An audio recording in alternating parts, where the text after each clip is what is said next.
चलिए ROC start करते हैं। और आरओसी में हम कहाँ थे? हाँ हाँ, एक क्वेश्चन भी दिया था करने को कि किसी टाइम टी पर, क्या किसी टाइम टी पर, यही था ना, at any time T ROC क्या होगा। नहीं, टाइप टू नहीं लिखना है, पहले पहले तो ये क्वेश्चन करेंगे, उसके बाद टाइप टू चलेंगे। थर्ड क्वेश्चन था अपना कि किसी टाइम टी पर अगर पार्टिकल को यू और थीटा से फेंका है तो किसी टाइम टी पर क्या होगी वेलोसिटी। वेलोसिटी नहीं, आरओसी। तो देखिए, तो मान लीजिए किसी टाइम टी पर जब पार्टिकल यहाँ पहुंच जाता है तो उसकी वेलोसिटी v है, और उस v के दो कंपोनेंट होंगे, एक को कहेंगे vx, एक को कहेंगे vy, और ये वाला एंगल मान लीजिए हो गया फाई। जो एक्सीलरेशन होगा वो तो नीचे की तरफ होगा g, और हमें g का वो कंपोनेंट चाहिएगा जो वेलोसिटी के परपेंडिकुलर होगा। ये फाई 90 माइनस फाई, तो ये हो गया फाई, तो ये आ गया जी कॉस फाई। अब आरओसी की बारी। आरओसी हो जाएगा वी स्क्वायर, वेलोसिटी का स्क्वायर, अपॉन ए परपेंडिकुलर, जो कि कितना है, जी कॉस फाई है। बात है अब इनकी वैल्यू। तो वी स्क्वायर तो कितना हो जाएगा, तो देखो वी किसका रिजल्टेंट होगा, इन दोनों का। इन दोनों का रिजल्टेंट कैसे निकालेंगे, under root of v x का स्क्वायर प्लस वी वाई का स्क्वायर, और उसका भी स्क्वायर करना है। तो बेसिकली हो जाएगा वी एक्स का स्क्वायर प्लस वी वाई का square divided by g cos phi. बात यह है कि यहाँ पे वी एक्स और वी वाई क्या लिखे हैं, तो वो तो बहुत आसान बात है, अपने को थोड़ा सा प्रोजेक्टल याद करना पड़ेगा। तो वी एक्स तो हो जाएगा यू कॉस थीटा, क्योंकि एक्स डायरेक्शन में तो हमेशा सेम रहती है, और वी वाई के लिए आप लगा दोगे वी बराबर यू प्लस ए टी, तो you sign theta minus G T. तो ये वी एक्स आ गया, यहाँ रख दो, वी वाई आ गया, यहाँ रख दो, जी की जगह जी का बात है कॉस फाई। तो कॉस फाई कैसे लिखें, तो क्या हम टेन फाई लिख सकते हैं, लिख सकते हैं। टेन फाई हो जाएगा v y by v x, तो टेन फाई हो जाएगा v y by v x. अब टेन फाई से कॉस फाई निकाल के अपन कर सकते हैं। ऐसे होगा, लिख लो, वैल्यूज आपको डालनी पड़ेगी।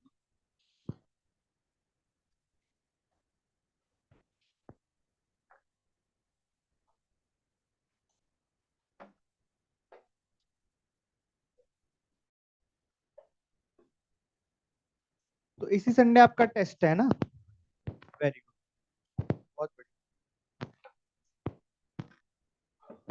तो सिलेबस कम आ रहा है, तो इसका मतलब ये नहीं है कि इसके होमवर्क वगैरह ना करो, है ना। ये तो आप बात आपको पता लगी गई होगी इतने दिनों में कि टेस्ट में चाहे कुछ भी आए, हमें अपनी पढ़ाई करते रहनी है, वरना तो अगले टेस्ट देने के लायक नहीं बचते। ये मिटा दूं क्या?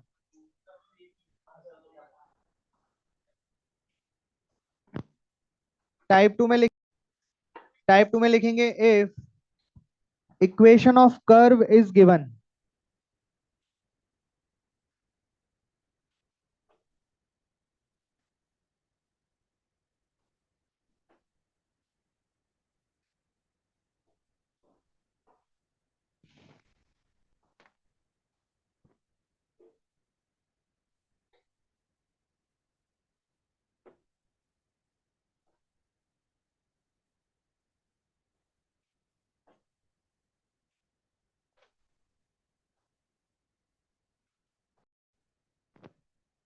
Equation of curve is given, if equation of curve is given then ROC बराबर, अगर कर्व की इक्वेशन दे दी जाए जैसे बाई बराबर एक्स स्क्वायर फलान ढिमका ना, तो फिर हम जो है ROC इस फॉर्मूले से निकालते हैं, double differentiation of y with respect to x। जैसे कि इस सवाल को देख लो, फिर लिख लेना कि इफ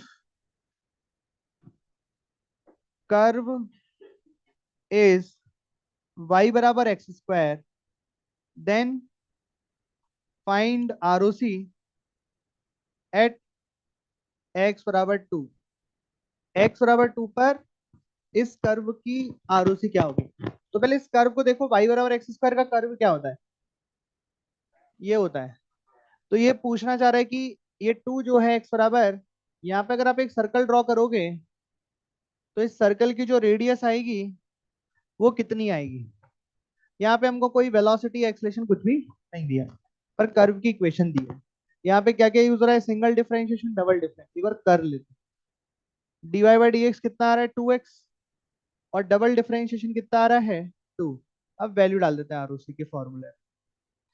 तो 1 + 2x का होल स्क्वायर की पावर 3/2 डिवाइडेड बाई 2।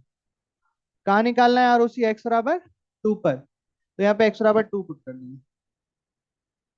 17 की पावर 3/2 डिवाइडेड बाय 2, ये आरओसी आता है। और ये कब लगाना है, ये फॉर्मूला कब यूज करना है, जब कर्व की इक्वेशन गिवन है। बस इतना ही लिख लो। मॉड है, प्लस लेना है। ऐड डालो एंगुलर वेलोसिटी। तो एंगुलर वेलोसिटी तो पहले भी पढ़ ली है कि नहीं पढ़ी, पढ़ी थी। एंगुलर वेलोसिटी पहले भी हमने पढ़ी थी, पर पहले पूरी नहीं पढ़ी थी, ढंग से नहीं पढ़ी थी। अब पढ़ते हैं एंगुलर वेलोसिटी, ठीक है। तो सबसे पहली बात समझने की ये है कि एंगुलर वेलोसिटी होने के लिए किसी पार्टिकल की केवल सर्कल में घूमना जरूरी नहीं है। अगर वो कुछ भी कर रहा है, उसके पास वेलोसिटी है, तो एंगुलर वेलोसिटी है उसके पास। पर एंगुलर वेलोसिटी कैसे सर, पार्टिकल तो सीधा चल रहा है, कैसे एंगुलर वेलोसिटी। तो एंगुलर वेलोसिटी को समझना पड़ेगा कि एंगुलर वेलोसिटी क्या है, फिर हम बता पाएंगे कि कैसे है। अगर कोई सीधा भी चल रहा है, सीधा, तब भी उसके पास एंगुलर वेलोसिटी कैसे है, इसको समझने के लिए पहले एंगुलर वेलोसिटी को समझते हैं और कुछ सिचुएशंस को ऑब्जर्व करते हैं। ठीक है, देखते जाओ आप।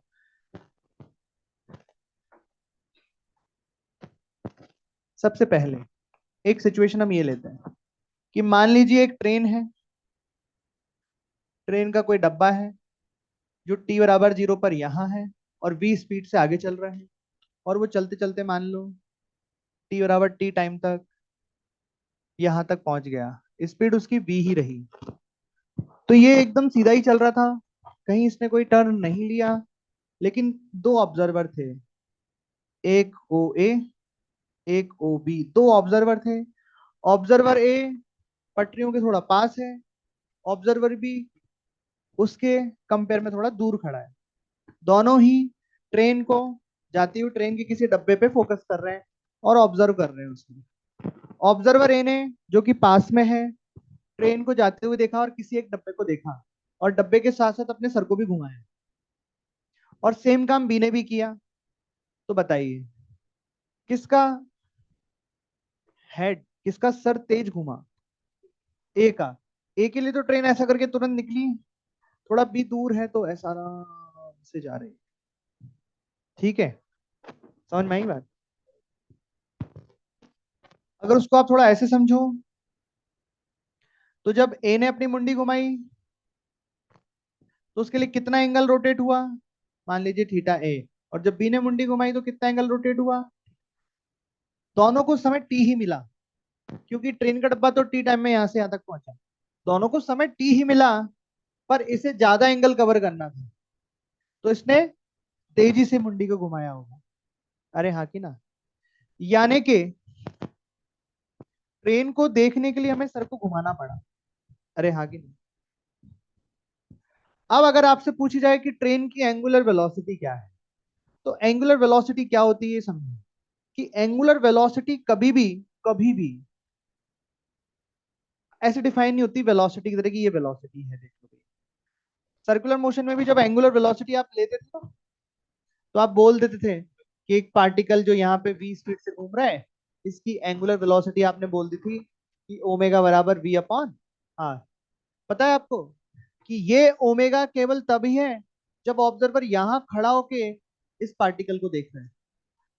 मान लो पार्टिकल सर्कल में ही घूम रहा है, लेकिन ऑब्जर्वर यहाँ की जगह अगर यहाँ खड़ा है और वो इस पार्टिकल को देख रहा है, ये सेंटर नहीं बना दिया मैंने नया, मैं ये नहीं बोल रहा हूँ कि ये नया सेंटर है, मैं ये बोल रहा हूँ पार्टिकल इसी सर्कल पे घूम रहा है, लेकिन अब ऑब्जर्व करने वाला यहाँ है।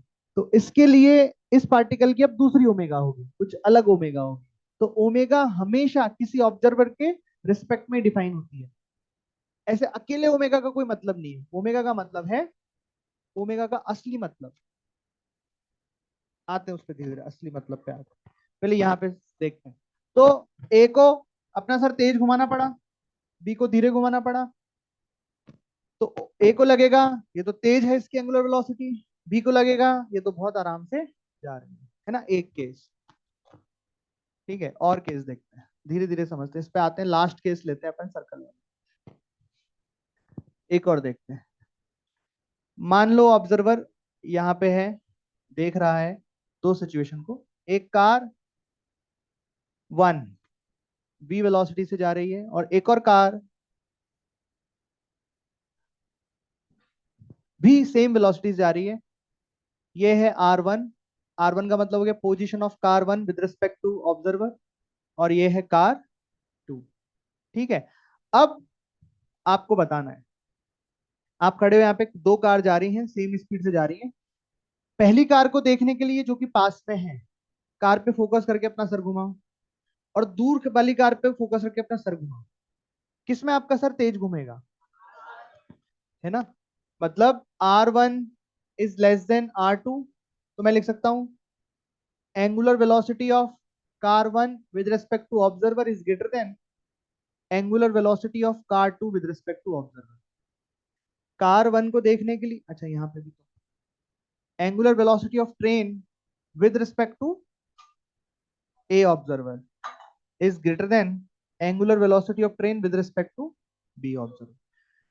मतलब कुल मिला के ऑब्जर्वर उस ऑब्जेक्ट को देखने के लिए अपनी मुंडी जितने से घुमा रहा है, वही ओमेगा है। सर्कल में भी तो यही था, अगर आप गौर से सोचें।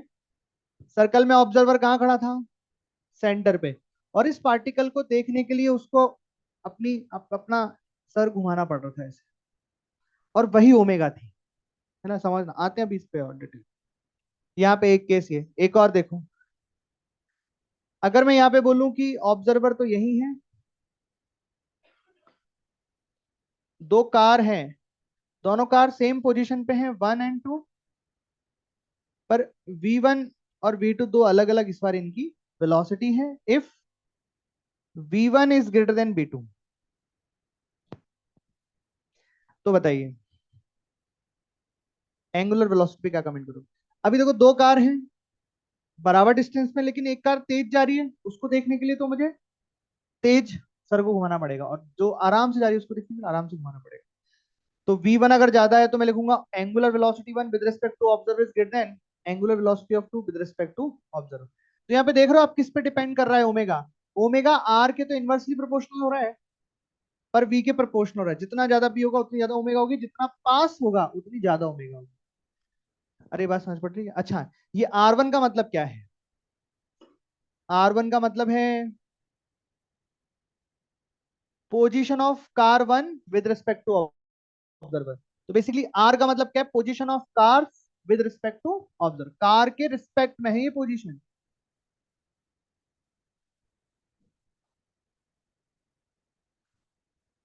विद रिस्पेक्ट टू ऑब्जर्वर, तो कार की पोजीशंस ऑब्जर्वर के रिस्पेक्ट में है। क्या है, दोबारा बोलो। कार की positions with respect to observer. और यहाँ पे वी का क्या मतलब है, वेलोसिटी ऑफ कार 1।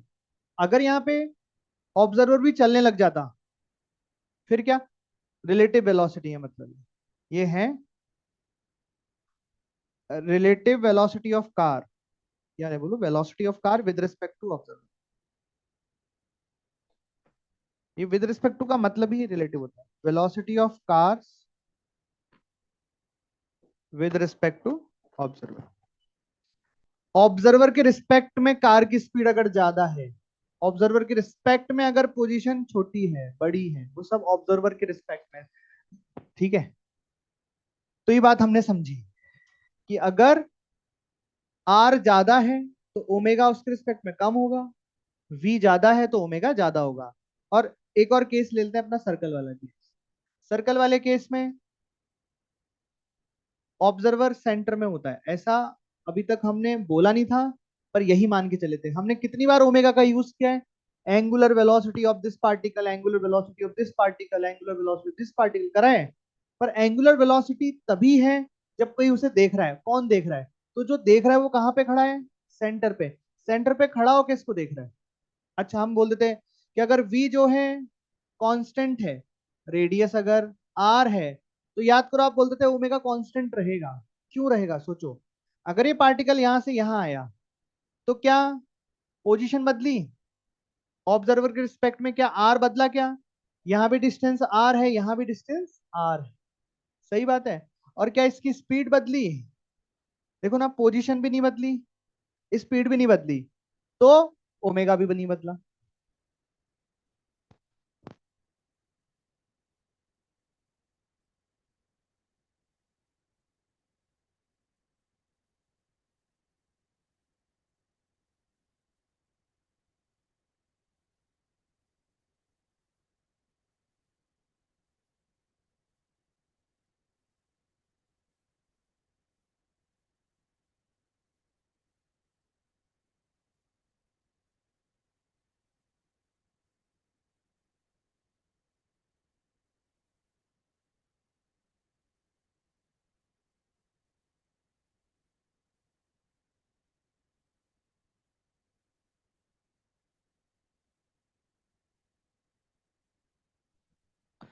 हाँ भाई, कहाँ थे अपन? तो हम जब ओमेगा कांस्टेंट बोल देते थे ना, वो इसलिए बोल देते थे क्योंकि ऑब्जर्वर के रिस्पेक्ट में ना तो उसकी डिस्टेंस बदली है, मतलब ये वाली, और ना ही v बदला है। देखो वही परपेंडिकुलर, इसलिए बोल देते थे इसका ओमेगा क्या आ जाएगा? कांस्टेंट। अब सोचो जरा, अगर मैं एक और ऑब्जर्वर ले लूं, उसको चाहे सरकमफेरेंस पे ले लूं, चाहे अंदर ले लूं, चाहे बाहर कहीं भी ले लेता हूँ, मान लो यहीं ले लेता हूँ, यहाँ बाहर ले लेता हूँ, चलो कहीं तो लूं, यहाँ ले लेता हूँ, ये ऑब्जर्वर ए, ये ऑब्जर्वर बी। अब बताइए, इस ऑब्जर्वर के लिए जब ये यहाँ है तो ये डिस्टेंस 2r है। जब ये यहाँ पहुंचेगा तो डिस्टेंस बदल जाएगी? अरे बदलेगी। तो क्या इसके रिस्पेक्ट में भी ओमेगा वही आएगा जो इसके रिस्पेक्ट में था? कुछ अलग ओमेगा आएगा। पार्टिकल वही घूम रहा है अपने सर्कल पे, लेकिन ओमेगा बदल गया, क्योंकि ओमेगा हमेशा इस बात पे डिपेंड करता है कि कहां से देख रहे हो उसको। तो असली ओमेगा क्या है? तो असली एंगुलर वेलोसिटी, रियल में एंगुलर वेलोसिटी का मतलब क्या है? एंगुलर वेलोसिटी इस बात पे फर्क ही नहीं पड़ रहा है कि ऑब्जर्वर क्या घूम रहा है, कैसे घूम रहा है। बेसिकली एंगुलर वेलोसिटी का मतलब है कि the line joining observer and object. कौन सी लाइन? वो लाइन जो ऑब्जर्वर को ऑब्जेक्ट के साथ जोड़ रही है, उस लाइन का रेट ऑफ रोटेशन क्या है, वो लाइन कितने से घूम रही है, वो होता है एंगुलर वेलोसिटी। समझना, एंगुलर वेलोसिटी का मतलब है कि ऑब्जर्वर और ऑब्जेक्ट को मिलाने वाली लाइन का रेट ऑफ रोटेशन क्या है। अब ऑब्जर्वर जैसे यहां है तो लाइन ये वाली हो जाएगी, उस लाइन का उस वक्त रेट ऑफ रोटेशन क्या है, वो उसकी ओमेगा हो जाएगी। तो ओमेगा होता है, तो ओमेगा की डेफिनेशन में ही लाइन ज्वाइनिंग है, और लाइन ज्वाइनिंग किस किसके बीच की? Observer and object. अब दोनों अपनी अगर पोजीशन बदलेंगे, ऑब्जर्वर कोई और होगा तो लाइन ज्वाइनिंग भी बदल जाएगी और रेट ऑफ चेंज भी बदल जाएगा उसका। ऐसा होता है। ठीक है, इसको लिख लो, सारे केसेस बना लो जल्दी जल्दी, और फिर जो लिखवा रहे हैं वो भी लिख लो। बना लो पहले। आप इसमें लास्ट में भी लिख सकते हैं कि मान लो ये पार्टिकल है, ये ए है, ये बी है, तो angular velocity of particle with respect to A not equal to angular velocity of P with respect to B. मतलब ए के रिस्पेक्ट में ओमेगा अलग रहेगा, बी के रिस्पेक्ट में अलग रहेगा। क्यों रहेगा? आर बदल रहा है।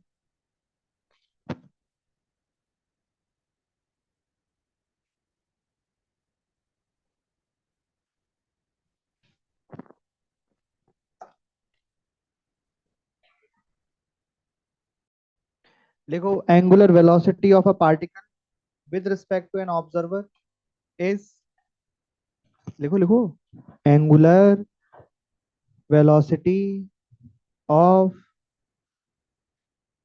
अ particle with respect to an observer is the rate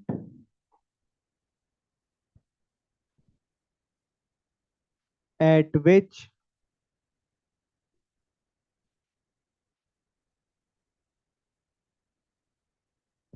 the rate at which line joining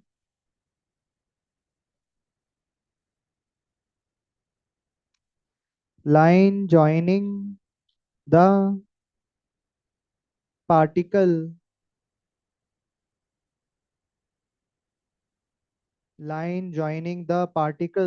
and observer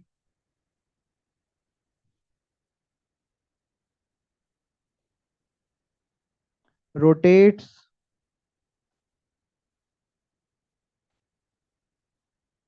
rotates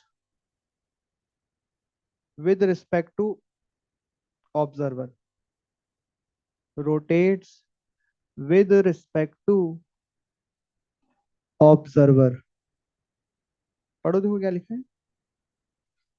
Angular velocity of particle with respect to an observer is the rate at which line joining particle and observer rotates with respect to observer। Observer और particle को मिलाने वाली line का rate of rotation angular velocity होती है। ठीक है, चलिए अब हम निकालते हैं, वैल्यू निकालते हैं ओमेगा की।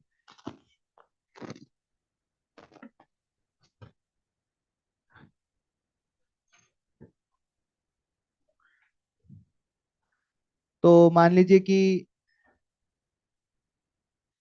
एक ऑब्जर्वर यहाँ खड़ा हुआ है और रोड से, ये रोड है, और अभी इस मोमेंट पर एक कार इधर जा रही है v से, वेलोसिटी v से इधर जा रही है कार। इस मोमेंट पर वेलोसिटी v से एक कार इधर जा रही है। पूछा है फाइंड, लिखो, पूछा है find angular velocity of car with respect to observer at this instant। Question number कौन सा है? Find angular velocity of car with respect to observer at this instant. इस इंस्टेंट पर कार की एंगुलर वेलोसिटी ऑब्जर्वर के respect में क्या होगी, ये पूछा।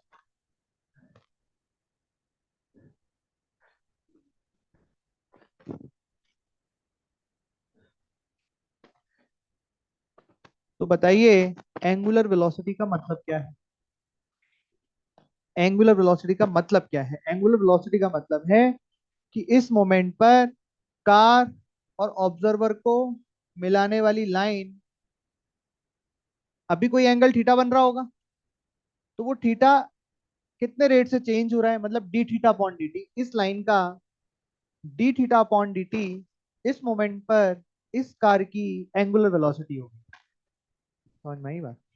इन दोनों को मिलाने वाली लाइन कैसे घूम रही है, जैसे सोचो जब ये कार यहां से यहां पहुंच जाएगी तो ये लाइन ऐसे हो जाएगी, तो ये लाइन ऐसा घूम गई, थोड़ा सा ऐसा हो, वो उसका रेट ऑफ चेंज निकालना है, उसका D theta upon d T निकालना है।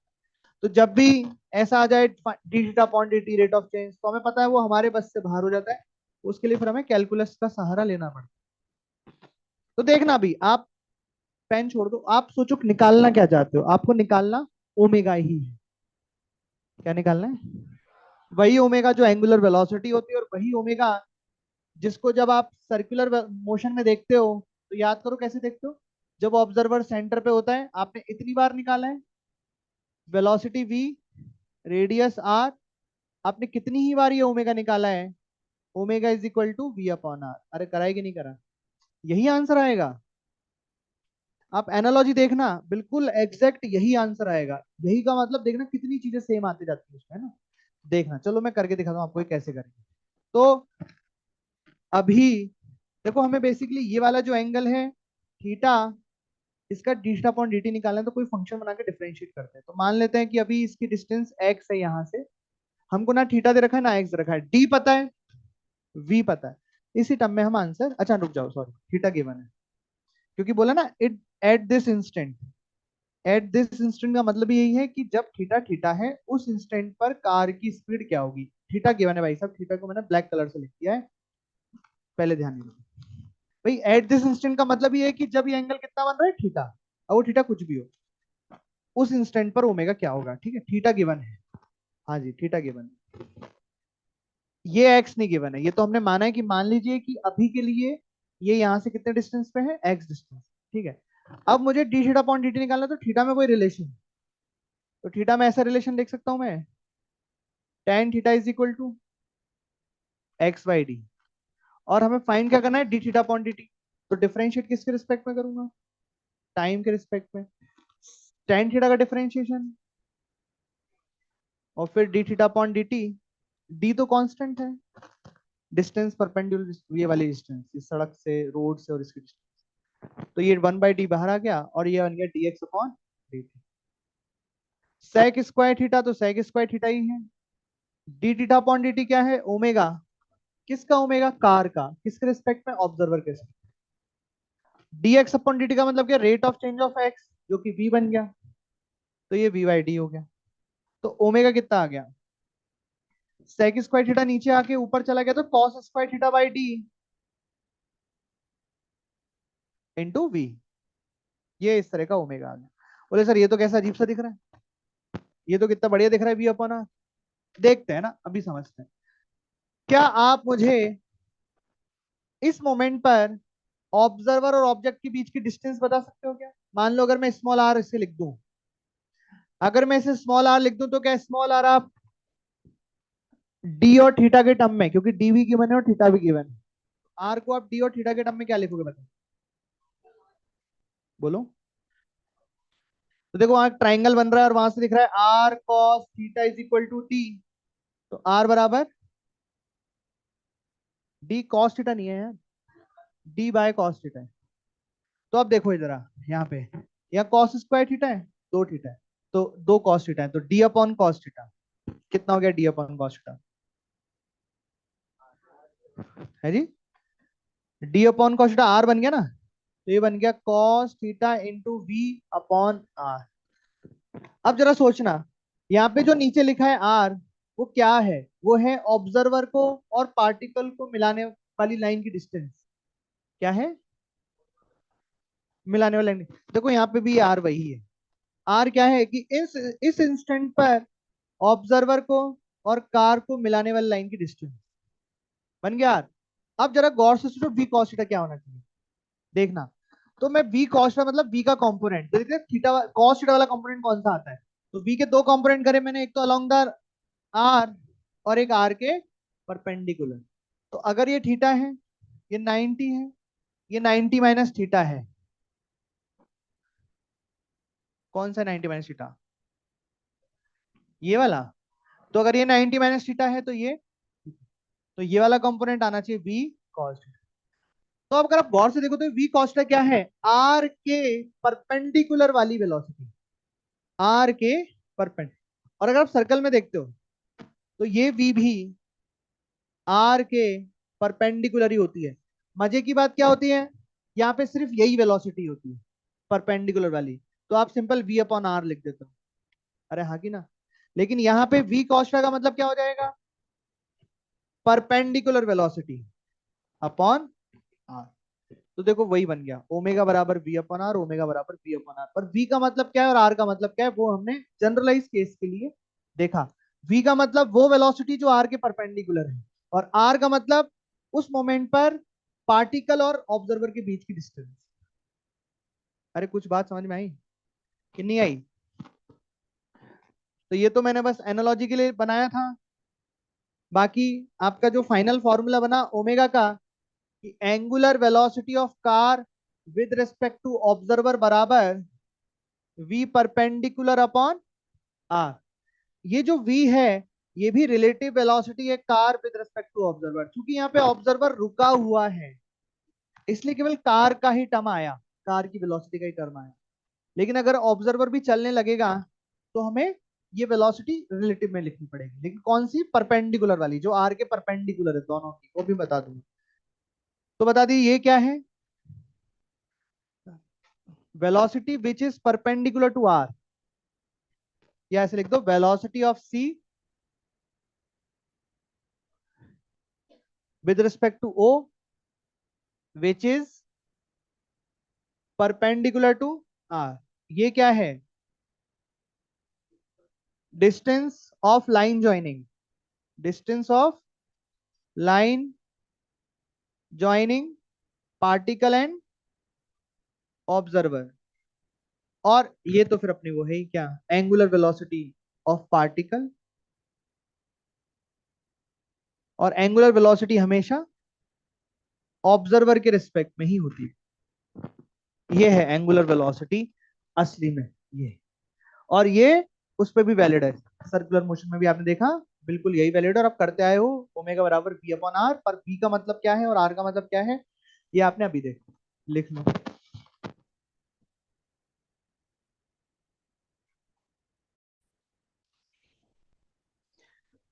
इसमें आपने ध्यान दिया ऑब्जर्वर भी चल रहा है, ये भी चल रहा है, और वेलोसिटी और आर के बीच में एंगल 90 ऑलरेडी दिया गया है।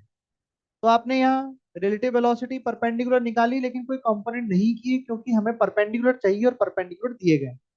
तो हमने, बताओ क्या समझ गया?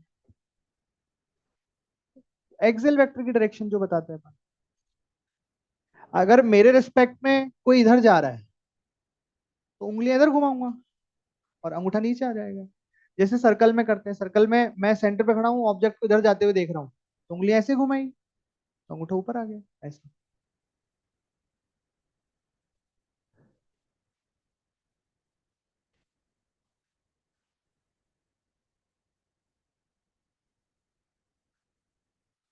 तो कार यहाँ पे है, कार V1 से, आदमी V2 से, दोनों को मिलाने वाली लाइन की भी डिस्टेंस R, सीधी लाइन, और ये डिस्टेंस थीटा। वही निकालना है, angular velocity of car with respect to observer.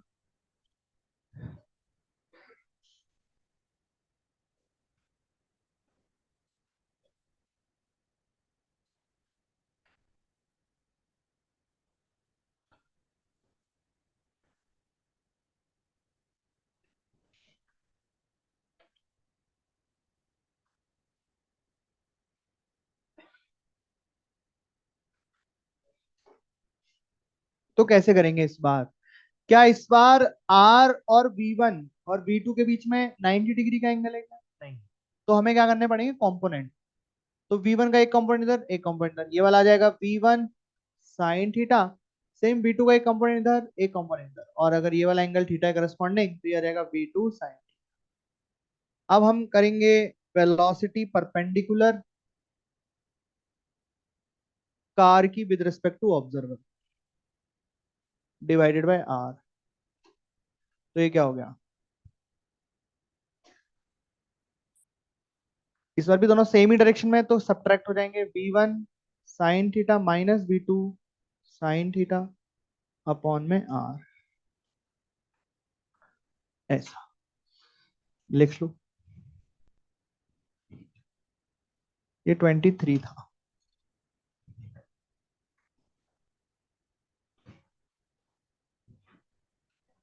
24।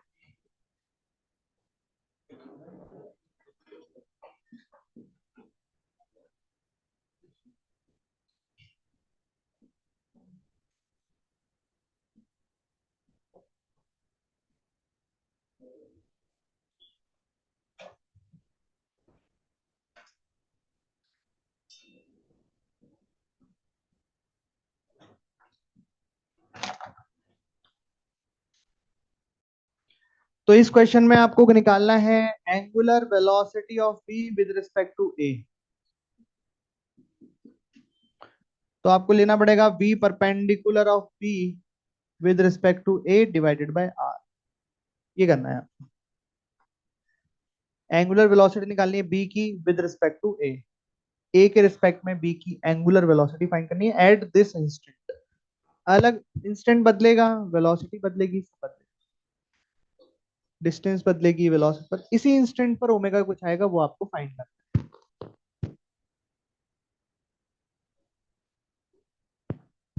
बताइए कैसे करोगे। तो यहाँ पे आर क्या हो जाएगा, ये हो जाएगा। अब वेलोसिटीज के कंपोनेंट आपको आर के परपेंडिकुलर चाहिए, तो आपको दोनों के कंपोनेंट यहाँ करने पड़े। ये वाला कंपोनेंट कितना आ जाएगा, 5। ये आ जाएगा साइन 60 15। अब दोनों सेम डायरेक्शन में तो ऐड, तो आप लिखोगे 15 -5 डिवाइड बाई 5, 2 रेडियन पर सेकेंड आंसर। ठीक है।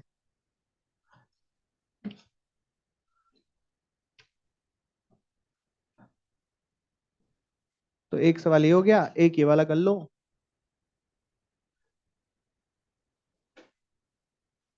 एक सर्कल, एक और सर्कल, दो सर्कल कोसेंट्रिक सर्कल्स हैं, इसकी रेडियस R1 है, इसकी रेडियस R2 है। एक पार्टिकल यहाँ है और एक पार्टिकल यहाँ है।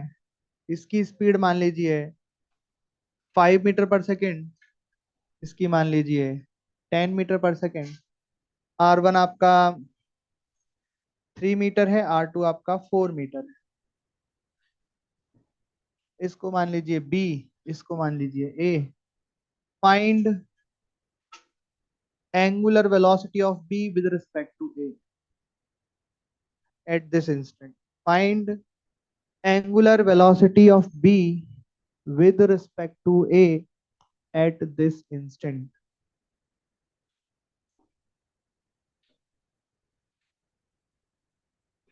Angular velocity of B with respect to A at this instant.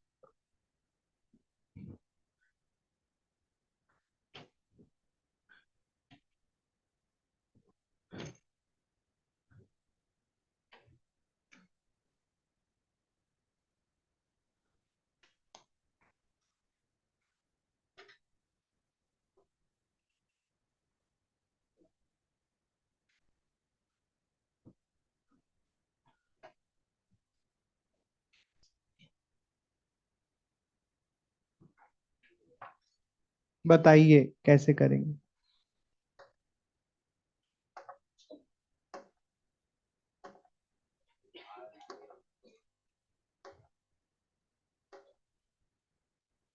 तो यहाँ रिलेटिव एंगुलर वेलोसिटी या angular velocity of B with respect to A का मतलब क्या है, मतलब है कि ए और बी को मिलाने वाली लाइन का रेट ऑफ रोटेशन।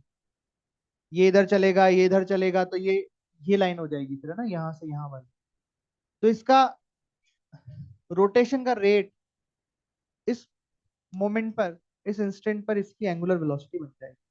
वो पूछिए आपसे। भाई इस सवाल को ऐसे डराने के लिए पूछ लेते कि line joining A and B का रेट ऑफ रोटेशन निकालो, तो बोले उसका मतलब यही है जो आपने वहां लिखा है, omega B with respect to A निकालना है।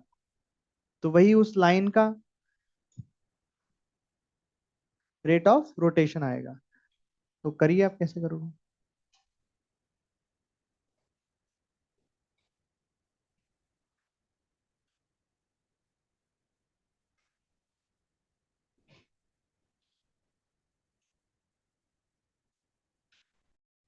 चलिए सब इधर देखेंगे, करके दिखाते हैं आपको। तो सबसे पहले ये बताओ आपको निकालना क्या है, आपको यही निकालना है जो आप हमेशा कर रहे हो, velocity perpendicular of B with respect to A divide by दोनों को बीच में मिलाने वाली डिस्टेंस, है ना। तो अगर ए और बी को आप कनेक्ट करते हो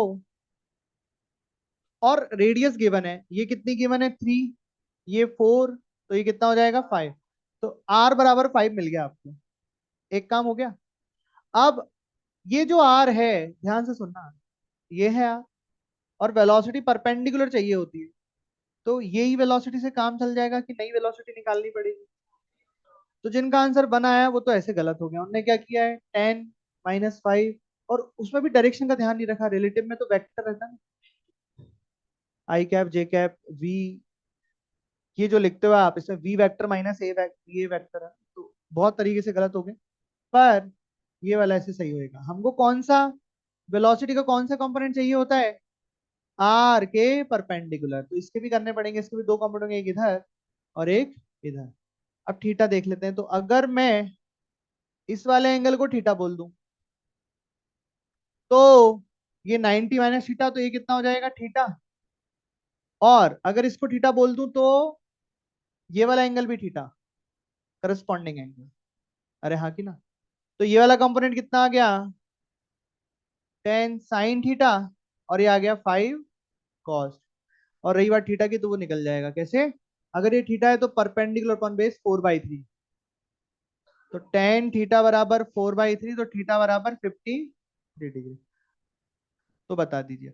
अब देखो, समझना ध्यान से, ये डायरेक्शन और ये डायरेक्शन आमने सामने है। ये अगर इधर है तो ये इधर है, आमने सामने अपोजिट में है। अरे है कि नहीं है? क्योंकि इस लाइन के परपेंडिकुलर ये इधर है और ये इधर है, अपोजिट में है, तो रिलेटिव वेलोसिटी क्या, माइनस ऑफ माइनस प्लस हो जाएंगे। तो बताइए 10 sin 53 कितना होगा? 53 कितना होता है? 4/5, 8 हो जाएगा। तो 8, ये तो 8 हो गया। 3/5 हो जाएगा कॉस 53। 12 कैसे हो गया है? रेडियन पर सेकंड आंसर में 11/।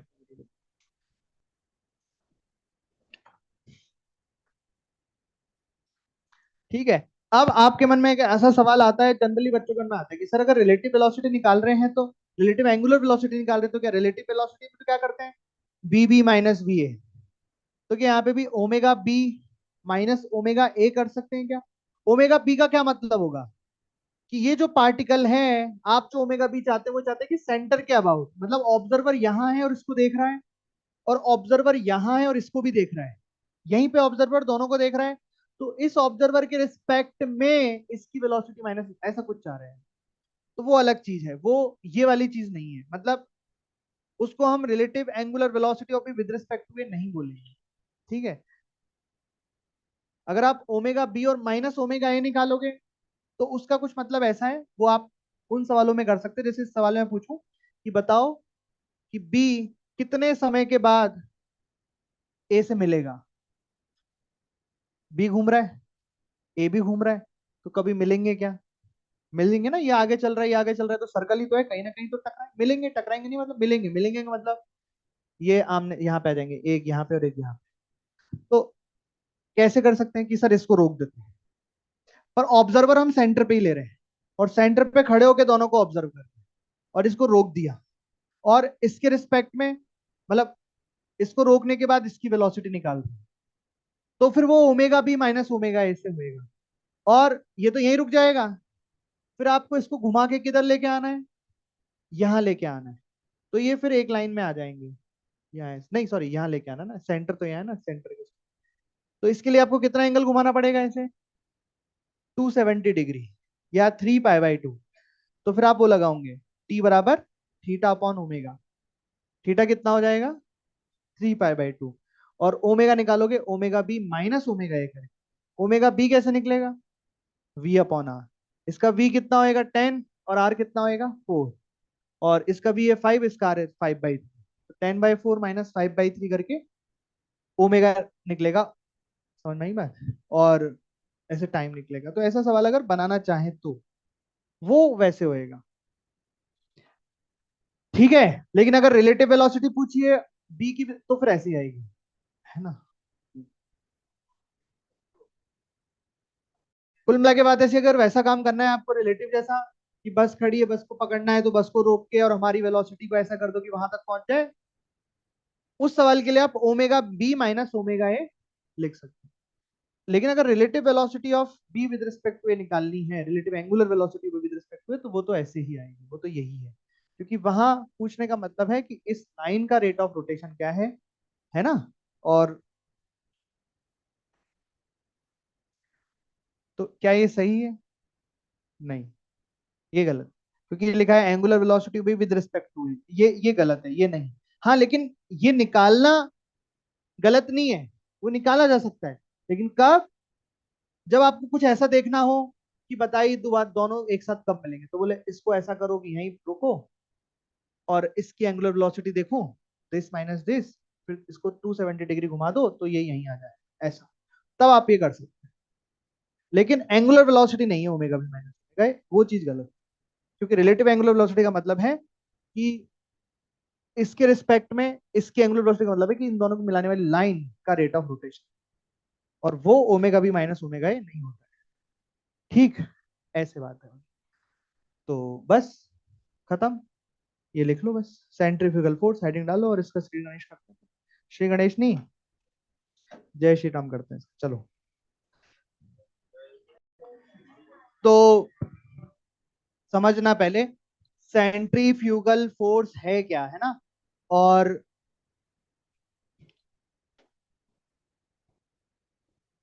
देखो पूरा चैप्टर पढ़ लिया, सेंट्रीफ्यूगल की जरूरत नहीं पड़ी, इसका मतलब क्या है? इसका मतलब तो यही हुआ कि ठीक है, कोई काम का तो है नहीं वैसे, कोई काम की बात नहीं है, एक्चुअली फ्रेम की बात है। देखो सेम क्वेश्चन में आपको एफबीडी बना के दिखाता हूँ, करके दिखाता हूँ, दो अलग अलग फ्रेम से, तो बस उसी से आपको ये समझ में आ जाएगा कि क्या है। तो हम एग्जाम्पल चाहो तो ले लेते हैं कोनिकल पेंडुलम का, कि एक कोनिकल पेंडुलम है, एल लेंथ की स्ट्रिंग है, थीटा एंगल है। कोई सा भी एग्जाम्पल ले सकते हैं सर्कुलर मोशन का, ये थोड़ा अच्छा लगता है इसलिए ले लिया, इसमें डायग्राम वायग्राम थोड़ा अच्छे बनते हैं तो इसलिए ले लिया। ये अगर ओमेगा से घूम रहा है तो इसका सर्कल कैसे बनेगा, ये सेंटर हो जाएगा और ये सर्कल बनाएगा। अब आपके पास दो ऑप्शन होते हैं इस सवाल को करने के। एक ऑप्शन तो ये होता है कि आप इसको ग्राउंड फ्रेम से करो और देखो इस क्वेश्चन को, और एक आपके पास तरीका होता है कि आप इस ऑब्जेक्ट पे जाके बैठ जाओ। क्या करने बैठ जाओ? इस बॉब पे जाके बैठ गए आप, तो देखना दोनों में क्या अंतर आएगा। बस वही सूडो की समझ है, और उतना ही है बस, और कुछ भी नहीं है सूडो। तो कुल मिला के आप यहां बैठ गए, ठीक है ना। वैसे तो सेंट्रीफ्यूगल में बहुत सारी बातें हैं, पर फिर बात वही है कि हमें कितनी काम आ रही है सवाल को करने में, है ना। बहुत अजीब अजीब सी बातें हैं कि कौन कहाँ बैठ रहा है, सेंटर पे बैठ के घूम रहा है कि इस पे बैठ के घूम रहा है, ये और वो। पर ऐसे समझ जाओ सूडो को, सबसे बढ़िया तरीका है ऐसे समझने का, है ना।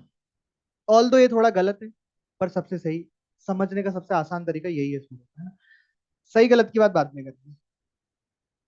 ये है, देखो इसमें आपको दोनों में अंतर दिखाई दे रहा है कि एक बार ऑब्जर्वर, अच्छा अब ये ऑब्जर्वर का मतलब, अभी अभी जो पढ़े वो ऑब्जर्वर नहीं है, लाइन ऑफ थीटा फीटा वो खत्म सब, line joining rate of rotation उनसे कोई मतलब नहीं है। हम तो सिंपल एक सवाल करना चाहते हैं, टेंशन निकालना चाहते हैं, और ओमेगा और निकालना चाहते हैं थीटा का टर्म में, और ये सब करना चाहते हैं जैसा हमने कॉनिकल पेंडुलम में किया था। याद है कॉनिकल पेंडुलम क्वेश्चन कैसे किया था, कि particle rotates with constant angular velocity, find omega वगैरह वगैरह वगैरह।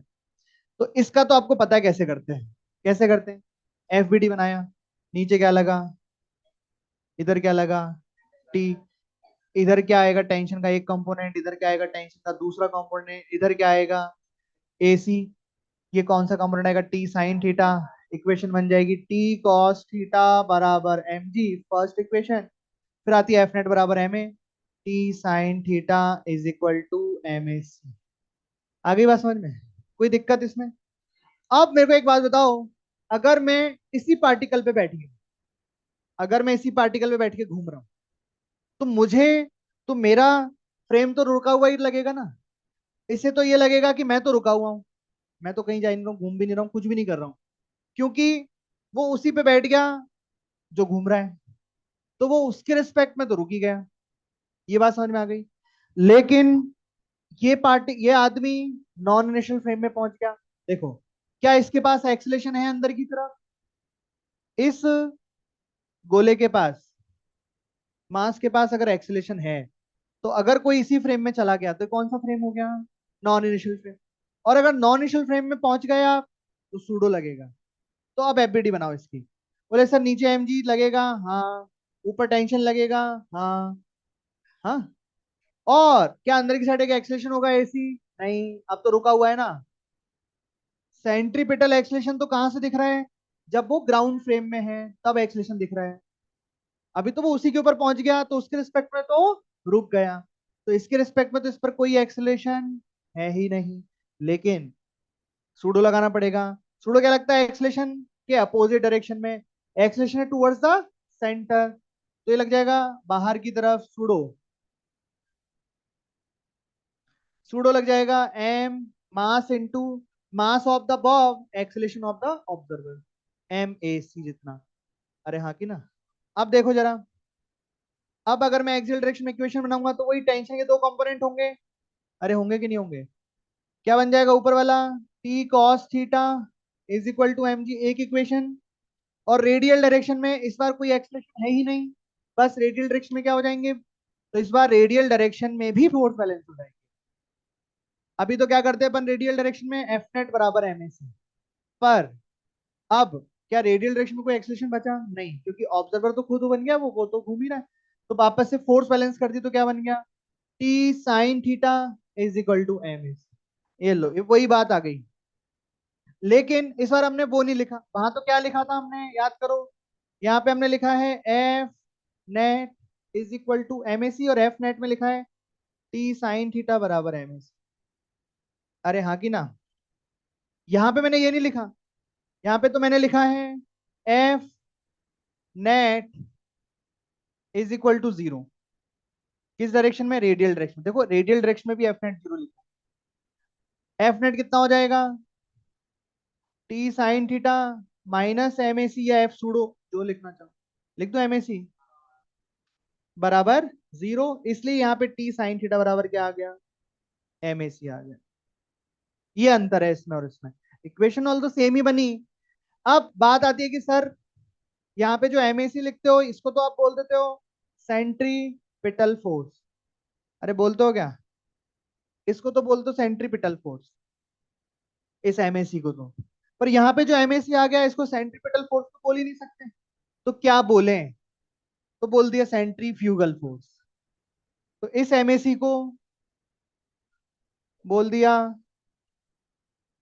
Centrifugal force.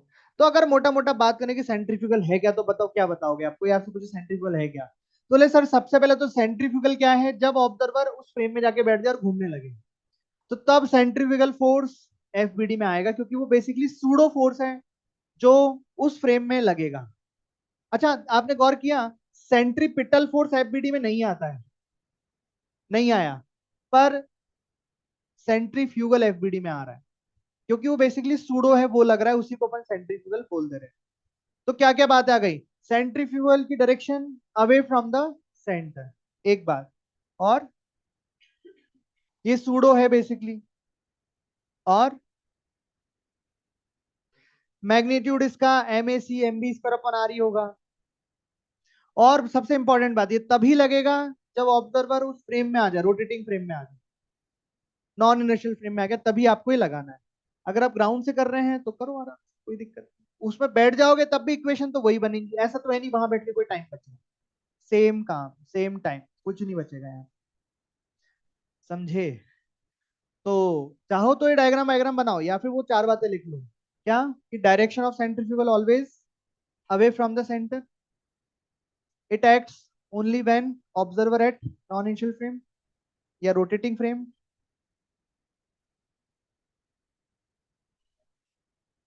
direction of centrifugal is always away from the center।